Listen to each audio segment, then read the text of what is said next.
Hi everyone, welcome to Bible Bootcamp, where each Wednesday we dive into a different book of the Bible. This week we are looking at the book of 2 Kings. And again, this is going to be a two-parter. This is the first 12 chapters of 2 Kings.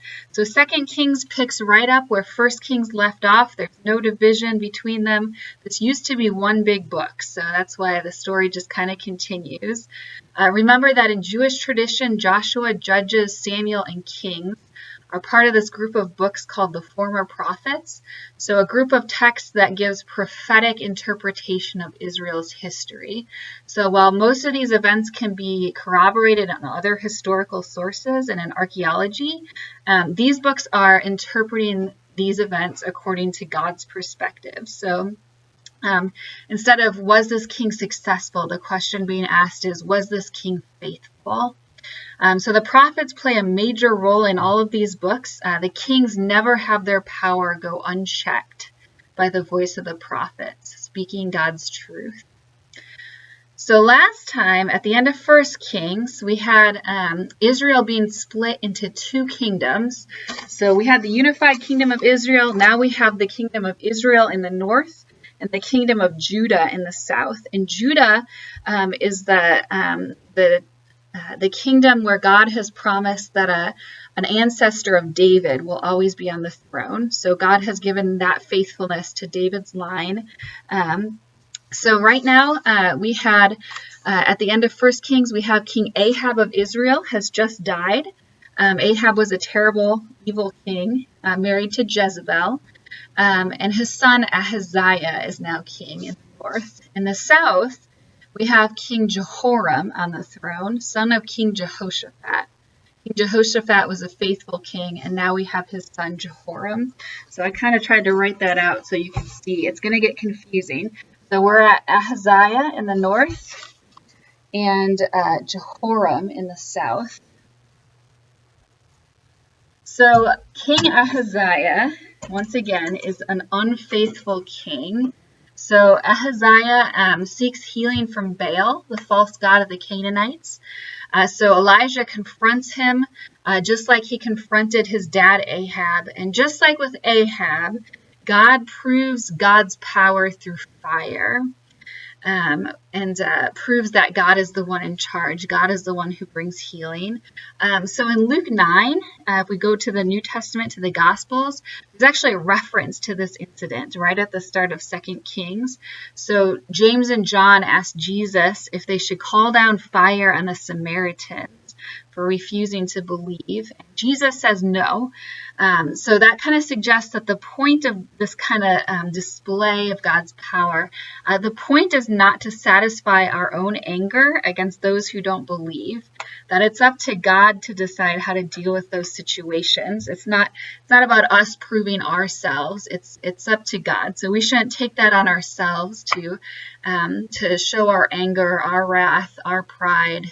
This is about God and what God wants to do in those situations. So, King Ahaziah does not listen to this very clear message from God through Elijah. And so King Ahaziah dies. King Ahaziah has no son, and so Joram becomes king. Joram is Ahaziah's brother, so Ahab's other son. So we have right now, in the north, we had Ahab. Then we had Ahaziah, who was unfaithful. Now we have Joram, also known as Jehoram. So that gets confusing. Joram is Ahaziah's brother, and now he is the king in Israel. So chapter 2, so a lot of the book of 2 Kings is going to be jumping between hearing about the prophets, hearing about the kings. We're jumping between the kings of Israel and the kings of Judah. So it kind of helps if you're reading this book to maybe, as you read, make a list of where you're at. Are you in Israel? Are you in Judah? Are you with the prophets? Whose story are you following? It's helpful to kind of chart that out as you go. So chapter 2, just like kings succeed each other, so do prophets. We heard in 1 Kings, Elijah was told to anoint Elisha give him the mantle of prophecy. So Elijah's ministry is over. Now it's Elisha's turn. So Elijah gives Elisha several chances to reject this lifestyle. Being a prophet is hard. Elijah understands that really well. But Elisha keeps on going. He wants to take that on for himself. So Elijah uses his cloak to part the water. It's a reminder that he's very similar to Moses as a prophet, kind of on that level. And Elisha asks for a double portion of Elijah's spirit. We're in chapter 2. That's going back to Deuteronomy chapter 21, verse 15. So a double portion of the inheritance is the right of a firstborn son, or a firstborn child. So Elisha is asking that Elijah treat him as his main prophetic heir. There's also this idea that carrying this prophetic spirit is a really heavy burden. If you go back to Numbers 11, God helps Moses to share that prophetic spirit with 70 others. And even then, Moses says, I wish all the people of Israel would share this spirit because it's so heavy. Prophetic leadership is really hard. And if you think about how hard it is to speak an unpopular, an uncomfortable truth to someone in power, to people who don't want to hear it, that's a hard burden to bear. But Elisha wants to bear that burden. And so Elijah goes to heaven in chariots of fire. Elisha picks up the mantle of the prophet. And this image of Elijah going to heaven is this revelation of God's power. It's similar in some ways to Jesus's transfiguration on the mountain. If you go to the Gospels, Matthew 17, Mark 9, Luke 9, you can kind of compare these two. But even more so with Jesus, that's a moment of revelation of God. So Elisha sees this. It gives him strength and courage to do this work, just as it does for the disciples who see Jesus, although the disciples understand maybe less than Elisha does what it is they're seeing. So then we see Elisha who heals water at Jericho so it's no longer poisonous. Again, similar to a story from Moses who made bitter water sweet in the desert. We also have this favorite story of youth groups of people calling Elisha a bald head and he sticks bears on them. The youth groups love that one. So that's the story of the prophetic succession from Elijah to Elisha. And now we jump back to the king. So remember, we're in Israel, we're in the north. That's also where Elisha and Elijah were hanging out, in the north. So King Joram or Jehoram is also evil, so that we hear that. In chapter 3, we hear that the king of Moab rebels against Israel under King Joram. So if you want to see the map, Moab is all the way down here. So Moab is rebelling against Israel up here under King Joram or Jehoram. And so King Joram goes to King Jehoshaphat of Judah to make an alliance against Moab. So they join a king of Edom, who's also a nation in the south. And they march against Moab. They run out of water. They go to Elisha for help. And Elisha does help, but only because he respects the king of Judah, King Jehoshaphat, who's a faithful king. He does not like King Joram in the north. So Elisha helps them, but he also predicts that, the kings are going to win this fight against Moab, but they're going to destroy the land, which is not what they should do. If you go back to Deuteronomy 20, verse 19, it says, when you win a battle, do not destroy the land, do not destroy the trees. So that is what happens. So the kings win the battle, but they destroy the land in the process. And that's going against what God has asked them to do. So then again, we jump back to the prophets. So we've gone kings to prophets to kings to prophets. And we're back from the story of the prophets. Chapter 4, we hear all about Elisha's ministry. He causes oil to overflow so a woman can pay her debts. He helps a woman to have a child. When the child dies, he raises him from the dead. He takes a poisonous pot of soup and makes it safe. And he multiplies bread to feed a group of 100. So you have this idea that a true prophet is someone who works on behalf of life. So a prophet calls kings and leaders to follow God, to do what's right. A true prophet also speaks words of healing and helps to liberate others, to help those who are in need. A prophet seeks God's justice by providing for those who are in need. And again, some of these things that Elisha do kind of foreshadow some of the stuff that Jesus is also going to do, but Jesus does them kind of on a greater scale. Chapter 5, we get this great story of Naaman, the army commander of the kingdom of Aram. And again, back to the map. So Aram is this kingdom right over here, up to the north, where Syria would be. So Naaman is the commander of the army in Aram, and Naaman has leprosy. And Naaman has heard of this prophet Elisha in Samaria, or that's the capital of Israel, and he's heard that this man could heal him. So Naaman goes to the king of Israel, who's probably King Jehoram. Remember, who's an unfaithful king.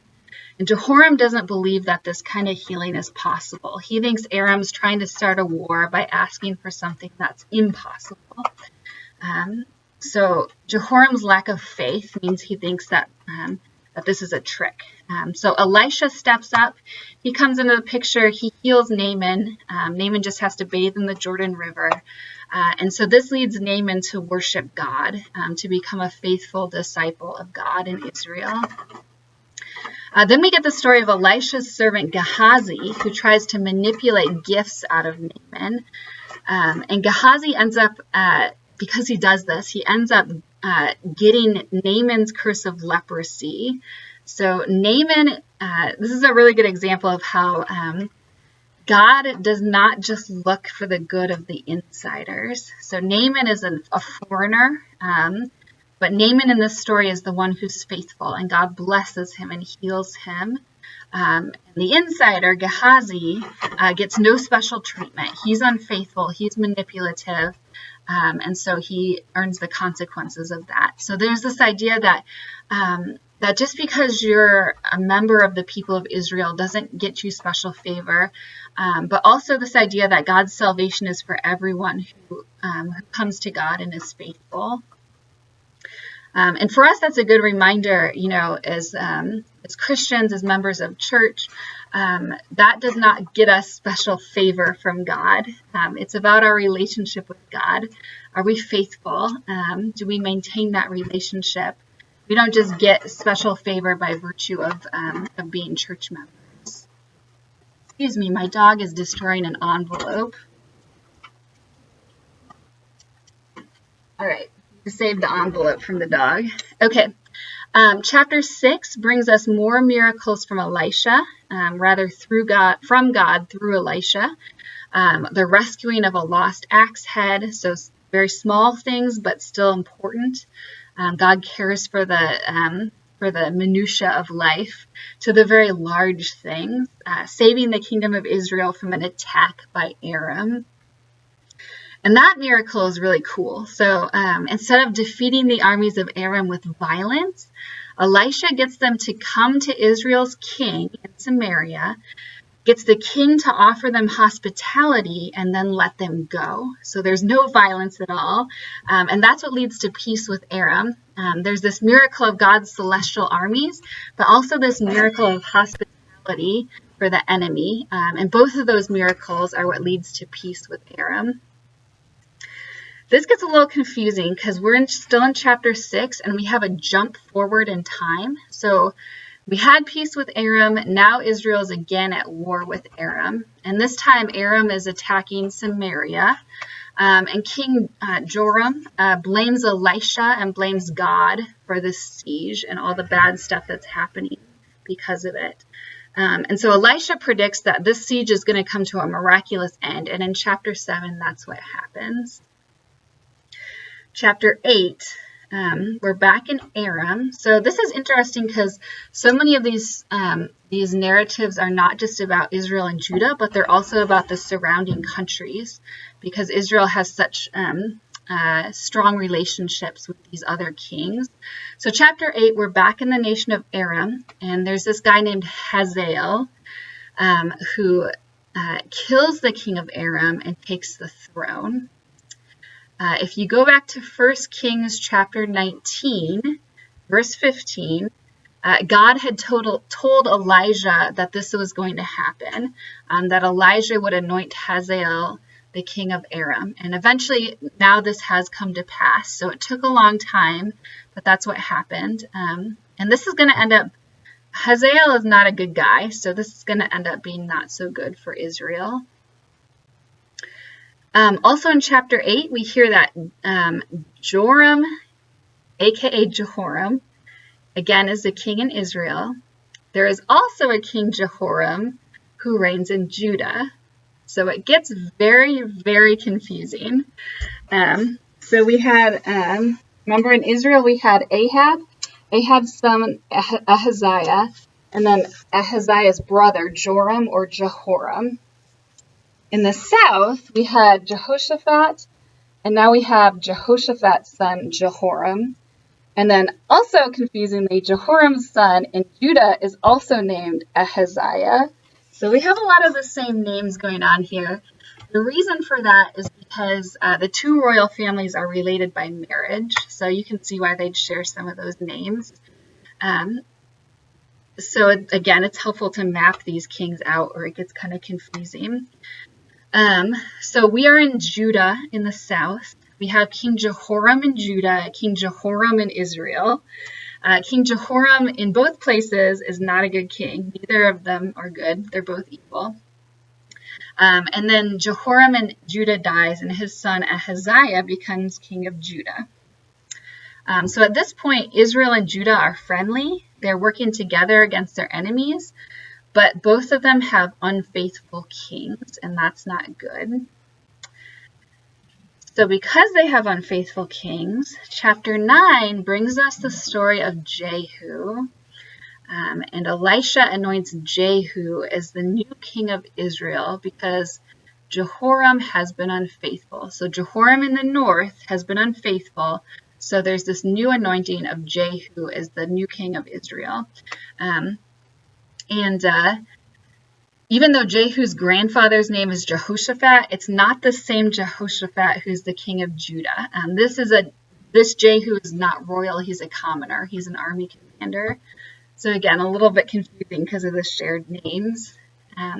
So this chapter 9, there's this refrain, have you come in peace? And the answer to that question is always no. No, because without justice and faithfulness, there is no peace. You know, we've been hearing the refrain, no justice, no peace. That's true in this book. When the kings are stealing the land of their people, there is no peace. When kings lead their people to idolatry, there is no peace. So without justice, without righting these things, there can be no peace. And you'll see that refrain throughout this chapter. So the actual king of Israel, Jehoram, is wounded in battle. And while he's recovering, Elisha sends a prophet to dash in, anoint Jehu as king, and then run away. So it happens really fast. Part of why Jehu is going to be the new king is, remember back in 1 Kings, King Ahab, so King Ahab is Jehoram's father. King Ahab killed a man named Naboth to steal his vineyard. And as punishment, God said he would take the kingdom away from Ahab's son.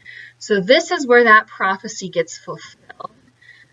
So Jehu is anointed king, and Jehu goes and kills Joram and takes the kingdom away from Ahab's son because Ahab was an unjust man. And more importantly, his son Joram was also an unjust man. And Jehu comes out and says, there can be no peace where there's idolatry and injustice. So Jehu also goes ahead and for good measure, he kills the king of Judah, Ahaziah, who was also unfaithful, who was friends with King Joram. And then Jehu goes and kills King Ahab's widow, Jezebel. Remember, she was the one who had tried to have all the prophets killed. She was the one who helped kill Naboth, so her husband could steal his vineyard. And then in chapter 10, Jehu finishes the job. He kills all of Ahab's house. anyone who might have claimed Ahab's throne, anyone who supported Ahab. So the line of Ahab is gone. Jehu then goes on to trick the prophets of Baal, the Canaanite idol.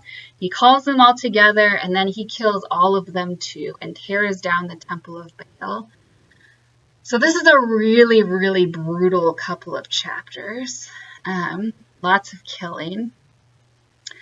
Finally, we hear that Jehu did well to destroy the Baal worship, but he did allow the worship of golden calves to continue. So he was faithful, but not wholly faithful. Also, it's pretty obvious that Jehu, in some ways, he's acting on behalf of God, and in a lot of ways, though, he's also acting in his own interest. Like, he wants to have power. So he is not. God is acting through him, but Jehu is not a perfect man. And so as a consequence, Israel starts losing land to the surrounding countries, the surrounding nations. That's good, a good indication of what's to come for the nation of Israel. So what do we take from this? So first, God doesn't tolerate injustice or idolatry. There can't be peace while those things exist. But also, violence doesn't bring peace either, because even after he kills everyone bad, Jehu continues to sin, and his kingdom still doesn't know peace. So there's a lot of violence here, but that's not what's bringing peace here. Chapter 11, we're going to jump from Israel back down to the south to Judah. Remember that King Jehoshaphat in the south was a good king. His son Jehoram was not. Jehoram in the south married a woman named Athaliah. Here's where the two kingdoms are linked. So Athaliah was the daughter of Ahab and Jezebel in the north. So Jehoram, king of the southern kingdom of Judah, is married to the daughter of evil King Ahab and even evil Queen Jezebel. So remember, Jehoram and Athaliah's son, King Ahaziah of Judah, is killed by Jehu at the same time as King Joram is killed. So Queen Athaliah sees this as a chance to take power, and so she starts killing everyone in her household who might claim the throne. She's ruthless. She would even kill her own grandson, Joash, if she had the chance. But we hear that Joash's aunt hides him out for 6 years to protect him. So Queen Athaliah takes the throne in Judah for 6 years. And meanwhile, this little boy, Joash, is in hiding. That reminds us of the story of Moses being hidden from Pharaoh. Also, Jesus fleeing to Egypt to hide from King Herod, who was killing the young boys. This is a very similar story to that. And so after those 6 years, Jehoiada, the chief priest of the temple, initiates this plan to return Joash to the throne. So Queen Athaliah is captured, she's killed, and 7-year-old Joash becomes king. So that's quite a big job for a little boy. And this is a return to God's promise of a Davidic ruler on the throne. And that was a promise interrupted by Athaliah's reign. And that interruption was the result of the kings and queens of Judah behaving very unfaithfully and foolishly. So even though God had promised this ruler in David's line would always continue, when the people are dead set on resisting God's plan, they're able to do that. When the people are just that recalcitrant, they can interrupt God's plan. Because people have free will. But here God again gives grace. God brings restoration with the reign of Joash. So the priest Jehoiada leads the people to restore their covenant with God, destroys the temple of Baal. The people are happy and at peace. And here we don't have the destruction from Jehu in the north. We have a much more peaceful return to God's plan and to justice. So chapter 12, we hear that Joash was a pretty good king. He rules a long time. He restores the temple in Jerusalem. He's not perfect because he still allows some idol worship. And then chapter 12 ends with the return of Hazael. Remember this guy who killed the king of Aram, stole the throne. Now Hazael comes and attacks Jerusalem. And Joash pays him off with these sacred items from the temple, which is not so good. Instead of having faith in God to protect them, Joash takes from God to try to buy his safety. And that kind of harkens back to King Asa, similar thing King Asa did back in 1 Kings chapter 15. So we hear that Joash is assassinated. His son Amaziah takes the throne. And in 2 Chronicles, we hear more about this assassination of Joash. In a lot of places, the books of Chronicles are going to echo what we learn in Kings, but just add more info and a little different perspective. So that takes us halfway through the book of 2 Kings. Again, there's a lot of intrigue, a lot of drama, a lot of complicated storylines. So I encourage you to read through this book, but have a pen and pencil waiting with you. Mark it all out, trace it all out, and that'll help you keep the story straight. And we will see you next week for the second part of 2 Kings.